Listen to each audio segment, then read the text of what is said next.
এবারের আইপিএলে সব থেকে বেশি চুনা লাগানো দুজন ক্রিকেটারের নাম বলুন আপনি।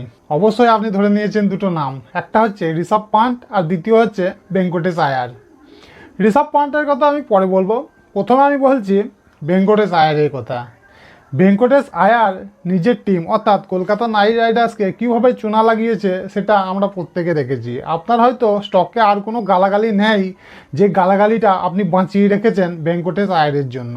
কলকাতা নাইট রাইডার্স তাকে 23,75,00,000 টাকা দিয়ে কিনেছে এবারের আইপিএলে। 2025-এর অকশনে আমরা তার দাম দেখে অবাক হয়ে গিয়েছিলাম। প্রথমে তো চিন্তায় পড়ে গিয়েছিলাম যে এত দাম দিয়ে ভেঙ্কটেশ আয়ারকে কলকাতা নাইট রাইডার্স কী জন্য রেখে দিয়েছে। দেখুন, কলকাতা নাইট রাইডার্স তাকে রেখে দেওয়ার পিছনে কী কারণ ছিল সেটা আমি বলতে পারবো না, কিন্তু প্রথমে আমার মনে হয়েছিল যে এত টাকা দিয়ে যখন কিনছে তখন কেকেআরের ক্যাপ্টেন করতে পারে ভেঙ্কটেশ আয়ারকে। উদীয়মান একটা প্রতিভা, তার সাথে একটা অলরাউন্ডার, তার সাথে যদি ক্যাপ্টেন্সি জুড়ে দেওয়া যায় তাহলে বেশ ম্যাচ করবে কেকেআরের জন্য।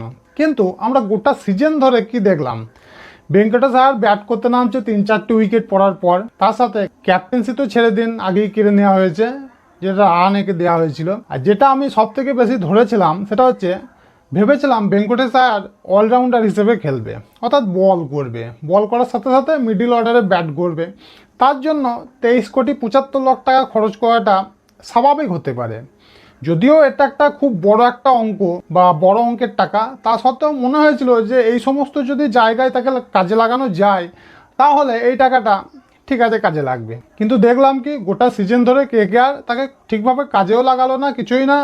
ভেঙ্কটেশ আয়ার এবার টোটাল ম্যাচ খেলেছে 11টা, 7টা ইনিংস খেলেছে, 142 রান, তার মধ্যে একটা 60 রান বেস্ট একটা ইনিংস আছে। এবার মোট অ্যাভারেজ হচ্ছে 20.28 এবং স্ট্রাইক রেট 139। এই পারফরমেন্সের জন্য 23,75,00,000 টাকা কি যোগ্য? কোনো মতেই নয়। এইভাবে যদি খেলা করে কোনো একজন ক্রিকেটার, সে কীভাবে নিজের টিমকে আইপিএল জিতাবে এইরকম যদি পারফরমেন্স হয়? তাই স্বাভাবিকভাবেই কলকাতা নাইট রাইডার্স কিন্তু অনেকটা পিছিয়ে পড়েছে এই এত টাকা একজনের পিছনে খরচ করে। এই টাকাটা যদি অন্য কোনো ক্রিকেটারকে কেনা হতো এই টাকায়, তাহলে 2-3 জন ভালো ক্রিকেটার, আমরা বিদেশি ক্রিকেটার কলকাতা নাইট রাইডার্স পেয়ে যেত। কিন্তু সেটা না করে প্রতিভাবান একজন ভারতীয় ক্রিকেটারকে খুঁজতে গিয়ে তারা অনেক টাকা নষ্ট করে ফেলেছে। আর এই 23,75,00,000 টাকায় যখন কিনেছে কলকাতা নাইট রাইডার্স, তাহলে অবশ্যই 23,50,00,000 টাকা অবধি কিন্তু কোনো একটা টিম গিয়েছে। কোন টিম গেছে?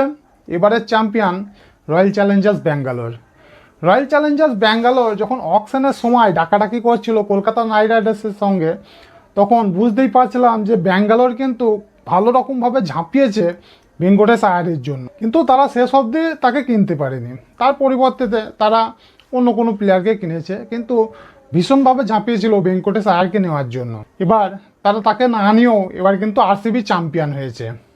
চ্যাম্পিয়ন হওয়ার পর আমি ভেবেছিলাম যে আরসিবির তরফ থেকে হয়তো এরকম কোনো প্রশ্ন যদি করা হয় ভেঙ্কটেশ আয়ারের সম্পর্কে, তাহলে হয়তো বলবে যে এটা ভালোই হয়েছে, আমরা তাকে নিতে পারিনি, খুব ভালো হয়েছে, আমরা চ্যাম্পিয়ন হয়েছি, অন্য প্লেয়ারকে কিনতে পেরেছি। কিন্তু আরসিবির কোচকে যখন এই বিষয়ে প্রশ্ন করা হয় যে ভেঙ্কটেশ আয়ারকে আপনি নেওয়ার জন্য এত টাকা খরচ করে ফেলছিলেন, কী জন্য খরচ করছিলেন, তখন তার কিন্তু খুব স্বাভাবিক এবং খুব সহজ সরল একটা উত্তর তার কাছ থেকে আমরা পেয়েছি। তিনি বলছিলেন যে মুম্বাই ইন্ডিয়ান্স যেরকম একটা ভারতীয় প্লেয়ারদের একটা কোর টিম তৈরি করে ফেলেছে, খুব ভালো ভালো প্লেয়ার আমরা মুম্বাই ইন্ডিয়ান্সে দেখতে পাই, জাসপ্রীত বুমরা, হার্দিক পান্ডিয়া, রোহিত শর্মা, সূর্যকুমার যাদব, একটা ইন্ডিয়ান ক্রিকেটের একটা বেশ ভালো কোর টিম তৈরি করে ফেলেছে। অর্থাৎ আইপিএলের সময় যদি অন্য কোথাও কোনো টুর্নামেন্ট হয়, বিদেশি প্লেয়ার যদি সেখানে খেলতে যায় তাদের টিমের, তাহলেও কিন্তু মুম্বাই ইন্ডিয়ান্সের খুব একটা সমস্যা হয় না। এইরকমই আরসিবিও চাইছিল যে ভারতীয় টিমের বা ভারতীয় দলের নিজেদের প্লেয়ার একটা ভালো কোর একটা টিম তৈরি করার। তার জন্য তারা খুঁজছিল একজন বাঁহাতি ব্যাটসম্যান ভারতীয় দলের। তার জন্যই মূলত ভেঙ্কটেশ আয়ারের পিছনে আরসিবি এত টাকা খরচ করতে যাচ্ছিল। যদিও খরচ করতে হয়নি তাদেরকে, তা সত্ত্বেও তারা আরসিবি চ্যাম্পিয়ন হয়েছে। তাদের মূল বক্তব্য ছিল এটাই, ভেঙ্কটেশ আয়ারের ভিতরের প্রতিভাটাকে কাজে লাগাতে। কোচ অ্যান্ডি ফ্লার বলেছেন যে একটা বেশ বড় অ্যাসেট হচ্ছে ভেঙ্কটেশ আয়ার ভারতীয় ক্রিকেটের, যেটা কলকাতা নাইট রাইডার্স কাজে লাগাতে পারেনি। কিন্তু আরসিবি যদি সুযোগ পেত তাহলে অবশ্যই আরসিবি ভেঙ্কটেশ আয়ারকে কাজে লাগাতো এবং এই বছরের আইপিএলটা ভেঙ্কটেশ আয়ারের জন্য খুবই ভালো হতো, যেটা আরসিবির কোচ সংবাদ মাধ্যমকে বলেছেন। দেখুন বন্ধুরা, আপনাদের কি মতামত আমি জানি না, তবে আমার ব্যক্তিগতভাবে মনে হয় ভেঙ্কটেশ আয়ার খুব খারাপ যে প্লেয়ার তা নয়।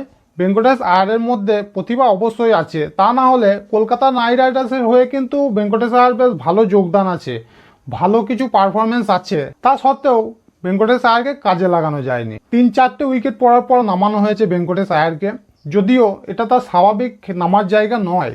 ভেঙ্কটেশ আয়ারকে আমার মনে হয় ওপেনিং অথবা ওয়ান ডাউন, এই 3টে জায়গাতে তাকে রাখা যায়। এইসব জায়গাতে যদি নামানো যেত তাহলে আমার মনে হয় কলকাতা নাইট রাইডার্স অনেক ভালো রেজাল্ট করতো, হয়তো প্লে অফ অব্দি পৌঁছতো বা কাপও নেওয়ার মতো পজিশনে তারা যেতে পারতো, যদিও সেটা করা হয়নি। বন্ধুরা, আপনাদের কি মতামত? যদি ভেঙ্কটেশ আয়ার আরসিবিতে যেত তাহলে কি আরসিবি চ্যাম্পিয়ন হতো 2025-এ? 18 বছর পর কি আরসিবি চ্যাম্পিয়ন হতো? এটা অবশ্যই আপনারা আমাকে কমেন্টে জানাবেন। আর আজকের ভিডিওটা যদি ভালো লাগে তাহলে অবশ্যই একটা লাইক করবেন, আর আমার এই চ্যানেলটাকে সাবস্ক্রাইব করে এই ধরনের ক্রিকেটের ভিডিও পেতে হলে একটা বেল আইকন প্রেস করে দেবেন। তাহলে বন্ধুরা, আজকে এখানেই শেষ করছি, আবার দেখা হবে পরবর্তী ভিডিওতে। নমস্কার।